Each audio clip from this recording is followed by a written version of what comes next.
السلام علیکم ورحمۃ اللہ وبرکاتہ۔ بسم اللہ الرحمن الرحیم۔ سالار زبیر نے اس سے پوچھا کہ لڑکی کا وہ قربانی سے پہلے کیا بناتے ہیں اور اس کے ساتھ کیا سلوک کرتے ہیں؟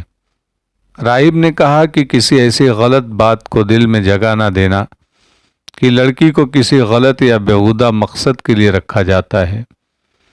انہیں قربانی کے لیے کنواری اور معصوم لڑکی درکار ہوتی ہے جو اس کے چہرے سے ظاہر ہو جاتا ہے۔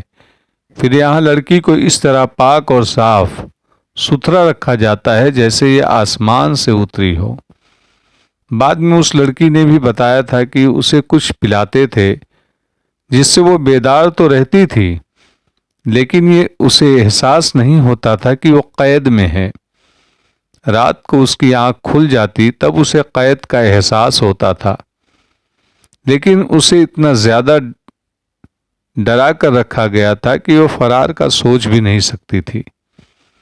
پھر اسے یہ تو معلوم ہی نہیں تھا کہ وہ کہاں ہے اور یہاں سے نکل بھاگنے کا راستہ کون سا ہے۔ تھوڑی ہی دیر بعد راہب مر گیا۔ سالار زبیر بن العوام ان سب کی لاشیں وہیں چھوڑ کر اور لڑکی اور بچھڑے کو ساتھ لے کر وہاں سے واپس آ گئے۔ پلنگ کے نیچے سے جو آدمی نکالا گیا تھا اسے بھی قتل کر دیا گیا تھا۔ بالائی منزل میں ایک جانباز مجاہد کا سامنا ایک تیر انداز سے ہو گیا تھا۔ یہ مجاہد زخمی تھا لیکن اس نے تیر انداز کو مار ڈالا تھا۔ ایک تو تیر سے گرا دیا گیا تھا۔ جانباز مجاہدین کی یہ جماعت رات کو پچھلے پہر واپس بابلیون پہنچی۔ فجر کی نماز کے وقت سالار زبیر نے سپہ سالار عمرو بن عاص کو بتایا کہ وہ لڑکی کو ڈھونڈ کر لے آئے ہیں اور پھر انہیں سارا واقعہ سنایا۔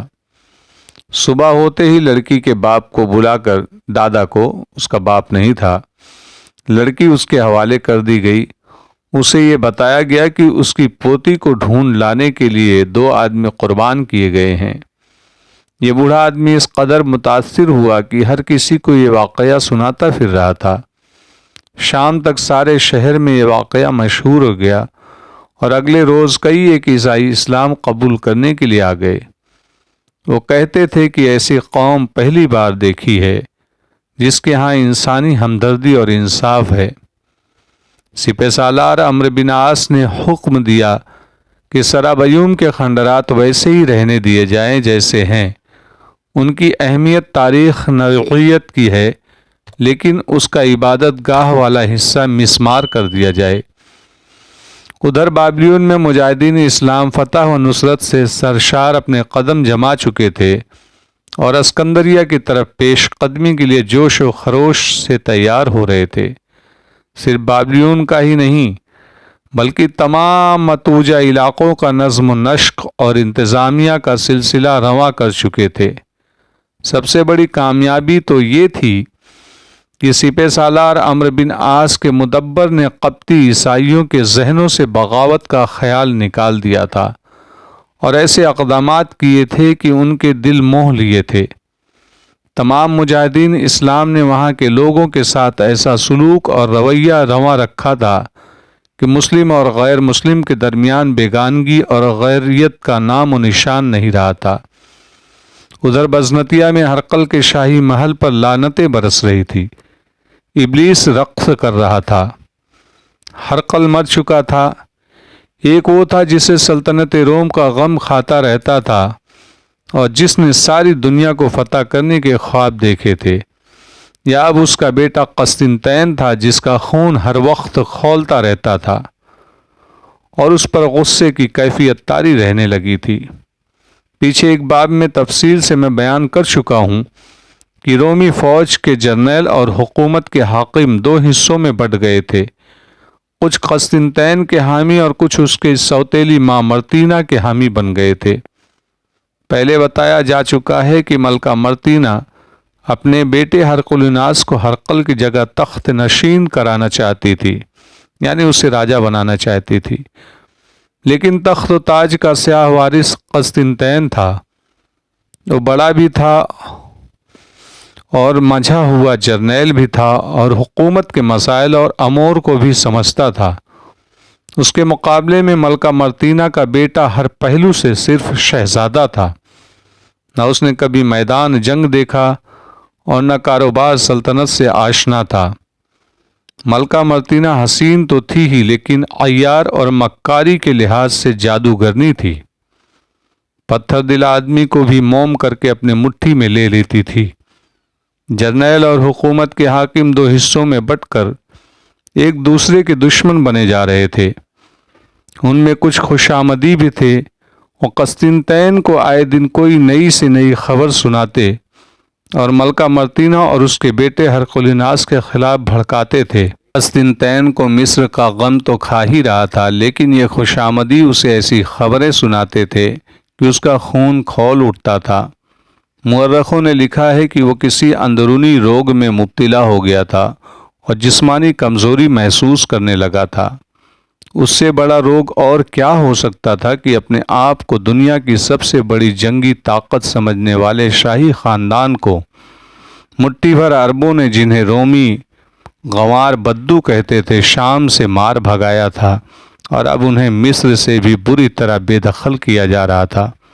قسطنطین کی حالت تو اب یہ ہو گئی تھی جیسے ڈوبنے والا تنکوں کے سہارے تلاش کرنے کے لیے ہاتھ پاؤں مارتا ہے۔ پہلے میں بتا چکا ہوں کہ اس کی نظریں بھٹک بھٹک کر ہرقل کے بنائے ہوئے اسقف اعظم قیرس پر جا رکتی تھی۔ ہرقل نے مقوقس کے ساتھ قیرس کو بھی جلا وطن کر دیا تھا۔ ہرقل کی موت کے بعد قسطنطین نے ایک ایلچی کو قیرس کی تلاش میں روانہ کیا اور یہ پیغام دیا تھا کہ قیرس کو مصر کی صورتحال بتا کر کہیں کہ وہ واپس آ جائے۔ ایلچی نے قیرس کو ڈھونڈ نکالا تھا اور اسے اپنے ساتھ ہی لے آیا تھا۔ قسطنطین نے اس کا استقبال پورے احترام سے کیا اور اسے الگ تنہائی میں بٹھا لیا۔ سب سے پہلے یہ بات سن لیں، قسطنطین نے قیرس سے کہا، میں نے کبھی بھی آپ کو باغیانہ خیالات کا مجرم نہیں سمجھا۔ اصل قصور مقوقس کا تھا، لیکن میرے بادشاہ باپ نے اس کے ساتھ آپ کو بھی جلا وطن کر دیا۔ مجھے پوری امید ہے کہ سلطنت روم کے مسائل کے ساتھ آپ کو بھی اتنی ہی دلچسپی ہے جتنی مجھے ہے۔ میں آپ کو اسقف اعظم کا رتبہ بحال کرتا ہوں اور اس کے ساتھ ہی آپ کو اپنا مقدس باپ سمجھتا ہوں۔ اس کے بعد قسطنطین نے قیرس کو مصر کی ساری صورتحال بتائی اور پھر بزنطیہ میں جو محلاتی سازشیں اور قدورتیں چل رہی تھی وہ بھی تفصیل سے سنا دی۔ پھر کہا کہ وہ مصر میں اپنی فوج کو کمک بھیجنا چاہتا ہے، لیکن یہاں تو دو دھڑے پہلے ہی ہیں جنہوں نے فوج کو تقسیم کر لیا ہے۔ اس نے کہا کہ بظاہر فور یکجا ہے، لیکن فوج کے دل آپس میں پھٹ گئے ہیں۔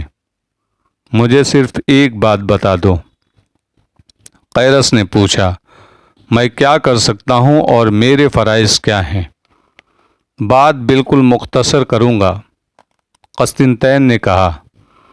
سب سے پہلے تو آپ ملکہ مرتینہ سے کہیں کہ وہ تخت کی جانشین کے مسئلے کو بھول جائے اور ہمیں مہلت دے کر ہم ان عربوں کو مصر سے نکال دیں۔ ضرورت یہ ہے کہ یہاں خانہ جنگی کی جو صورتحال بن رہی ہے یہ ختم ہو جائے، پھر میں آپ کے ساتھ زیادہ سے زیادہ کمک مصر بھیجوں گا۔ مجھے اطلاع ملی ہے کہ قبطی عیسائی مسلمانوں کے دوست بنتے جا رہے ہیں اور ان کے ساتھ ہر طرح تعاون کرتے ہیں۔ مجھے یہ خطرہ نظر آ رہا ہے کہ مصر کے جو علاقے ابھی ہماری سلطنت میں ہیں ان علاقوں میں قبطی ہمارے خلاف بغاوت کر دیں گے۔ آپ کچھ مبلغ ساتھ لے جائیں گے جو قبطیوں کو سلطنت روم کا وفادار بنانے کی کوشش کریں گے۔ مبلغ کہتے ہیں عالم کو، پادریوں کو۔ آپ کو بھولنا نہیں چاہیے، قیرس نے کہا۔ قبطیوں کے دلوں میں ہمارے خلاف انتقام کی آگ سلگ رہی ہے۔ شاہ ہرقل نے جس بے دردی سے قبطی عیسائیوں کا قتل عام میرے ہاتھوں کروایا ہے وہ قبطی کبھی نہیں بھول سکتے۔ قبطیوں کو ساتھ ملانے کا طریقہ یہ ہے کہ آپ اعلان کر دیں کہ شاہ ہرقل نے جو عیسائیت بنائی تھی وہ منسوخ کی جاتی ہے اور اصل عیسائیت وہ ہے جو یسوع مسیح سے ہمیں ملی ہے۔ میں ملکہ مرتینہ سے ملوں گا اور اسے قائل کرنے کی پوری کوشش کروں گا کہ وہ تخت و تاج کی وراثت کو ابھی تنازع نہ بنائے اور اپنے آپ کو سلطنت روم کی ملکہ نہ سمجھے۔ ان دونوں نے طے کیا کہ کل جرنیلوں کا ایک اجلاس بلایا جائے، اجلاس مطلب میٹنگ، اور یہ مسائل اور یہ صورتحال ان کے آگے رکھی جائے۔ قسطنطین کی ملاقات کے بعد قیرس باہر آیا تو شام گہری ہو چکی تھی۔ ملکہ مرتینہ اس کے انتظار میں تھی کہ قیرس باہر آئے تو اسے اپنے جال میں لے لے۔ اس نے اپنا ایک آدمی باہر کھڑا کر رکھا تھا۔ قیرس خود بھی چاہتا تھا کہ وہ بھی ملکہ مرتینہ سے مل لے۔ اس آدمی نے قیرس کو روک کر آہستہ سے کہا کہ ملکہ بلا رہی ہیں۔ قیرس ملکہ کے پاس چلا گیا۔ ایسے واقعات کی چھوٹی چھوٹی تفصیلات لکھنے والے واقعہ نگاروں نے لکھا ہے کہ قیرس جب ملکہ مرتینہ کے کمرے میں داخل ہوا تو ایسی خوشبو نے اس کا استقبال کیا جو اس نے پہلے کبھی نہیں سونگھی تھی۔ اس پر جو تاثر طاری ہوا اس تاثر سے بھی وہ بیگانہ رہا۔ اس کے ساتھ ملکہ مرتینہ کا کھڑا قد اور دلکش جسم اور پھر اس کے چہرے کا حسن قیرس پر خمار سا طاری کرنے لگا۔ ملکہ مرتینہ اپنی عمر سے بہت کم لگتی تھی اور وہ مردوں کو اپنے طلسم میں گرفتار کرنے کی خصوصی مہارت رکھتی تھی۔ اس نے بڑی بے باکی اور بے حیائی سے قیرس کا استقبال کیا۔ قیرس اپنے وجود میں بڑھاپے میں جوانی کا جوش و خروش محسوس کرنے لگا۔ ملکہ مرتینہ نے قیرس کو بٹھایا اور دو نوخیز لڑکیاں دوڑی آئی جو اپنے لباس میں تھی لیکن برہنہ لگتی تھی۔ ملکہ مرتینہ نے انہیں کہا کہ کھانا لگا دیں۔ لڑکیاں